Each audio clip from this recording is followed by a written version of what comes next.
اللہ رب العزت قسم کھا رہا والعصر ان الانسان لفی خسر، قسم کھانے والی ذات اللہ کی ہے جس نے کائنات کو بنایا سجایا، پہاڑوں کو بنایا، زمین کو بچھایا، پہاڑوں کو جما دیا، سمندروں کے اندر طغیانی دے دی، چاند اور سورج ہمارے سامنے جگمگا رہے ہیں، ستارے جگمگا رہے ہیں۔ وہ اللہ میرے دوستو قسم کھا کے کہتا ہے سارے انسان خسارے میں ہیں، نقصان میں ہیں، گھاٹے میں ہیں، مگر وہ لوگ الا الذین آمنوا وعملوا الصالحات، جو لوگ ایمان لائے اور نیک عمل کیے۔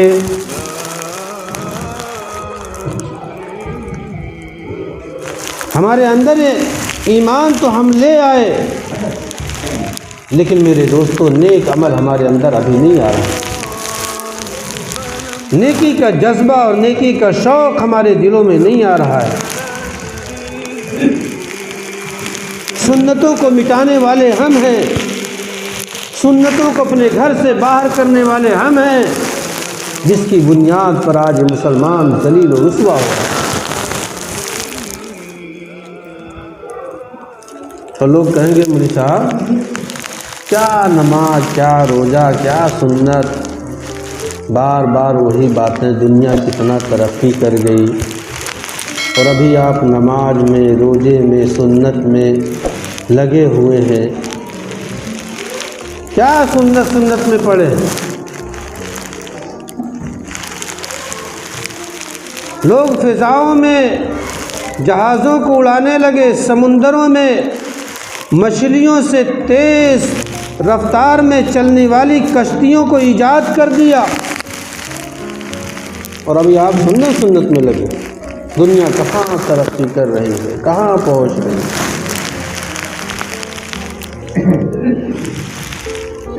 میرے دوستو سنت پہ نہ جا کر آج یہ امت مسلمہ ترقی کو کیا سمجھا؟ ترقی کو یہ سمجھا کہ کھڑے کھڑے پیشاب کریں گے تو ہماری ترقی ہوگی۔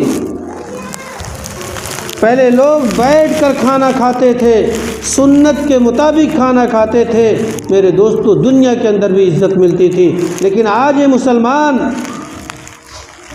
باراتوں میں جب جاتا ہے تو کرسیوں پر بیٹھ کے کھانا کھا رہا ہے۔ ابھی اس کو یہ ترقی کم ہوئی۔ اب کیا کر رہے ہیں لوگ؟ چلتے پھرتے کھانا کھا رہے ہیں۔ شادیوں میں جائیے، بڑی شادیوں میں، ابھی تو یہاں نہیں ہے لیکن شہروں میں وہ میرے دوستوں رواج آ چکا ہے۔ آپ اپنی تھالی کو لے لیجئے، آپ اپنے ہاتھ سے نکال لیجئے، آپ کو بیٹھنے کے لیے کہیں کرسی نظر نہیں آئے گی، وہیں پہ عورت بھی ہیں، مرد بھی ہیں، بچیاں جوان بھی ہیں، بچے جوان بھی ہیں، سب اسی شادی حال میں کھڑے کھڑے برتن میں لے کر کھانا کھا رہے ہیں۔ ایسی کو مسلمان کہہ رہا ہے کہ ترقی ہم کر رہے ہیں، ہم ترقی کر رہے ہیں۔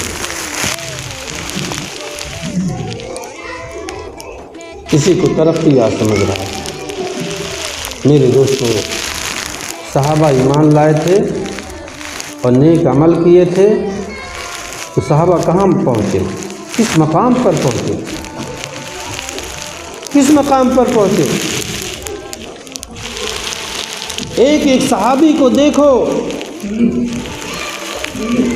کتنے بڑے مقام پر پہنچے ہیں۔ حضرت خبیب بن عدی رضی اللہ تعالی عنہ مکے کے اندر گرفتار ہو جاتے ہیں اور سولی دینے کی تیاری ہو جاتی ہے، سولی پہ لٹکانے کے لیے تیاری کی جاتی ہے، بہت بڑا مجمع سامنے موجود ہے اور لوگ کہتے ہیں اے خبیب اگر تم یہ چاہو کہ تمہاری جگہ پر محمد آ جائیں اور تم کو چھوڑ دیا جائے تو کیا تم اس چیز کو پسند کرو گے؟ تمہارے پاس ایک موقع ہے، صرف ایک موقع ہے، اگر اس چیز کو پسند کر لو کہ تمہاری جگہ پر محمد آ جائیں ہم تم کو چھوڑ دیتے ہیں۔ حضرت خبیب بن عدی رضی اللہ تعالیٰ عنہ نے کیا فرمایا؟ ظالمو تم یہ بات کر رہے ہو میرے آقا جناب محمد الرسول اللہ صلی اللہ علیہ وسلم کے پیر میں کانٹا چبھ جائے تو میں اس چیز کو پسند نہیں کرتا، میں اس چیز کو نہیں پسند کرتا۔ کیسی محبت تھی، کتنا بڑا مقام تھا صحابہ کا۔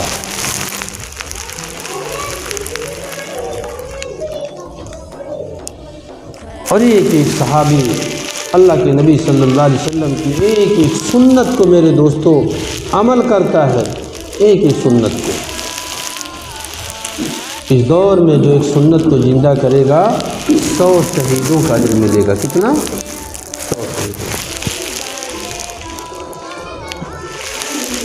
اور آج تو ہم تو نماز ہی نہیں پڑھ پا رہے ہیں، جو ہمارے اوپر فرض ہے، فرض کو چھوڑنے والا بہت بڑا گنہگار ہے میرے دوستو۔ آج تو ہم نماز کو چھوڑ رہے ہیں، سنت تو بہت دور کی بات ہے، تو سنتیں تو ہے، ہم اور آپ کیا کہتے ہیں کہ سنت ہی تو ہے۔ ابھی جمعہ کی نماز ہوگی، امام صاحب سلام پھیریں گے، دعا مانگی جائے گی، پھر دیکھ لینا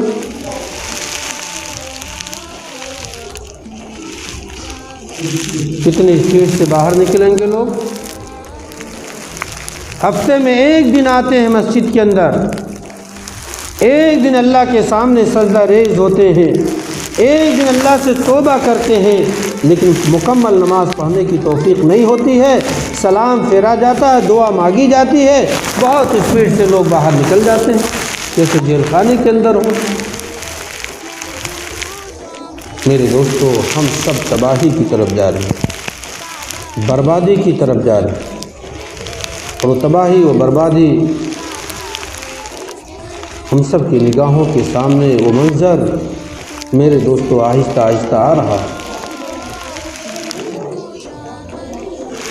اس لیے اپنے ایمان کی حفاظت کرو، اور ایمان کی حفاظت کے ساتھ ساتھ نیک عمل کرو۔ حضرت عبداللہ بن عمر رضی اللہ تعالیٰ عنہ مدینے کے جنگل میں جاتے ہیں، مدینے کے جنگل میں ایک غلام کو دیکھتے ہیں، غلام بھیڑ بکریوں کو چرا رہا تھا۔ حضرت عبداللہ بن عمر اپنے ناشتے دان کو کھولتے ہیں کھانا کھانے کے لیے، تو اس غلام کو دیکھتے ہیں، غلام کو دیکھتے ہیں تو غلام کو آواز دیتے ہیں، آ جاؤ تم بھی کھانا کھا لو۔ غلام آدمی ہے، اور تم بھی کھانا کھا لو۔ لیکن غلام کیا کہتا ہے کہ میں آج روزے سے ہوں، میں روزے سے ہوں۔ تو حضرت عبداللہ بن عمر کہتے ہیں کہ غلام، کہ جو تمہارے پاس بکریاں ہیں اس میں سے ایک بکری تو مجھے دے دے، اور اس کی اجرت تو مکمل لے لے، اور میں اس کو جب کاٹوں گا تو اس میں سے گوشت بھی تو لے لے، تاکہ اس کو سے افطاری کر لے۔ تو غلام نے کہا کہ یہ بکریاں میری نہیں ہیں، میرے مالک کی، بکریاں میری نہیں ہیں، میرے مالک کی۔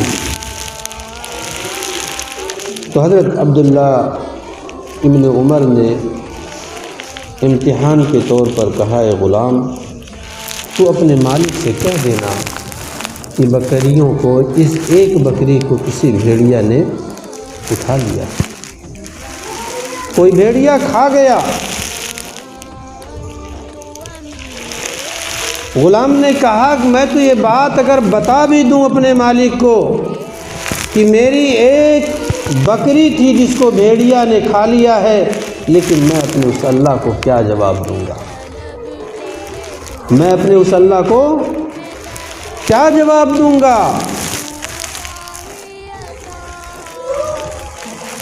حضرت عبداللہ بن عمر میرے دوستو اس مالک کے پاس جاتے ہیں اور رقم دے کر اس غلام کو آزاد کروا دیتے. اور آج اگر ہمیں مل جائے تو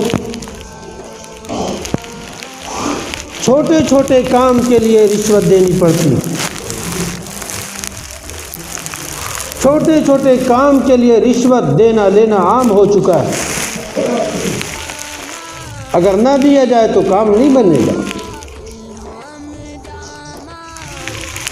تو میرے دوستو، ایمان لائے ہیں.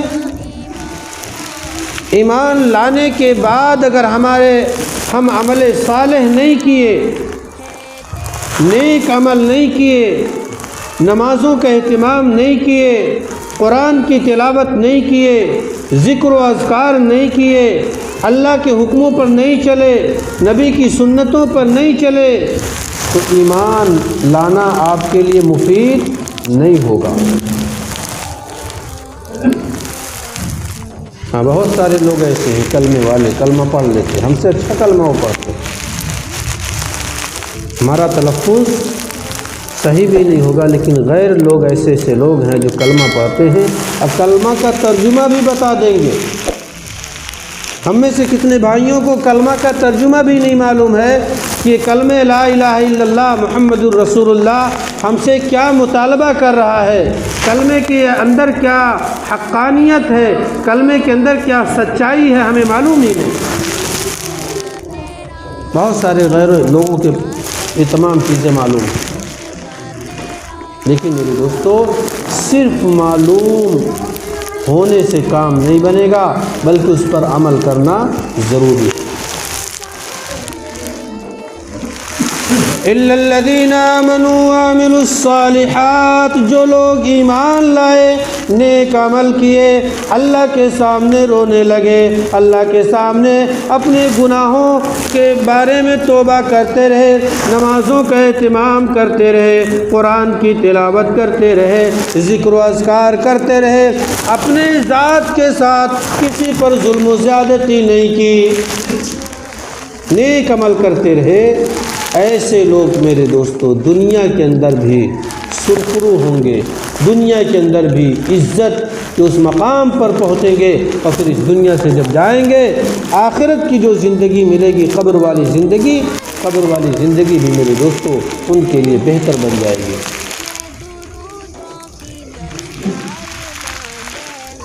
لیکن شرط یہ ہے کہ ہم سب اپنی زندگی کو قیمتی بنا لیں، اپنی زندگی کو قیمتی بنا لیں. ہاں، یہ ہماری زندگی کئے دن کی ہے؟ جمعہ 8 دن کی ہے، جمعہ 8 دن کی، زیادہ زندگی نہیں ہے. اور مرنے کے بعد جو لامحدود زندگی آنے والی ہے وہ کتنے دن کی ہوگی میرے دوستو؟ ختم نہیں ہوگی. حدیث کے اندر آتا ہے، اللہ کے نبی نے فرمایا کہ زمین و آسمان، 7 زمین 7 آسمان کے درمیان، زمین کے درمیان میں رائی کے دانے کو ڈال دیا جائے، اور ایک پرندہ 1000 سال میں ایک دانہ اٹھائے، وہ دانہ ختم ہو جائے گا، لیکن مرنے کے بعد جو لامحدود زندگی آنے والی ہے وہ کبھی ختم نہیں ہوگی. اس زندگی کا ہمیں یقین ہی نہیں. اس دنیا کی زندگی کا یقین ہے جو ہم اپنے آنکھوں کے سامنے لوگوں کو نہلاتے ہوئے دیکھتے ہیں، اپنے آنکھوں کے سامنے لوگوں کو کفن پہناتے ہوئے دیکھتے ہیں، اپنے آنکھوں کے سامنے لوگوں کو اپنے کندھوں پر اٹھا کر قبرستان تک پہنچاتے ہیں، اور پھر نماز جنازہ پڑھی جاتی ہے، پڑھنے کے بعد قبر کے اندر دفنایا جاتا ہے، اس میں ڈالا جاتا ہے. ان تمام چیزوں کو دیکھنے کے باوجود میرے دوستو اس دنیا کی اتنی محبت کہ آخرت کو ہم بھول گئے. سب کچھ ہون سامنے موجود، لیکن آخرت کو ایسے بھولے ہوئے ہیں. اس دنیا کی چند دن کی زندگی، اس دنیا کی رنگینیوں میں، اس دنیا کی چمک اور دمک میں میرے دوستو ہم سب ایسے مشغول ہو گئے کہ اپنے مرنے کو بھول گئے، قبر کو بھول گئے، حساب و کتاب کو بھی بھول گئے۔ تو 4 صفات کیا ہے؟ ایمان لائے، ایمان لانے کے ساتھ ساتھ نیک عمل کیے، اس کے بعد وتواصوا بالحق، حق کی وصیت کرتے رہے، حق کی نصیحت کرتے رہے، وتواصوا بالصبر، اور صبر کی وصیت کرتے رہے، صبر کی نصیحت کرتے رہے۔ یہ 4 صفات میرے دوستو اگر ہمارے اندر آ گئے اور ان 4 صفات پر ہم نے عمل کر لیا تو یقین جانیے دنیا کی زندگی بھی بنے گی، اور مرنے کے بعد جو لامحدود زندگی آنے والی ہے میرے دوستو اس کو بھی اللہ پاک سنوار دے گا۔ شرط یہ ہے کہ ان 4 چیزوں کو ہم سب اپنی زندگی میں لے آئیں، ایمان لے آئیں، نیک عمل کریں، اور جو ہے وتواصوا بالحق وتواصوا بالصبر، اور حق کی نصیحت کرتے رہیں اور صبر کی وصیت کرتے رہیں، اس کی بھی نصیحت کرتے رہیں۔ اگر کریں گے انشاءاللہ دنیا میں بھی چمکیں گے، اور مرنے کے بعد جو لامحدود زندگی آنے والی ہے اللہ اس کو بھی سنوار دے گا۔ اللہ رب العزت تمام لوگوں کو عمل کی توفیق نصیب فرمائے۔ جو حضرات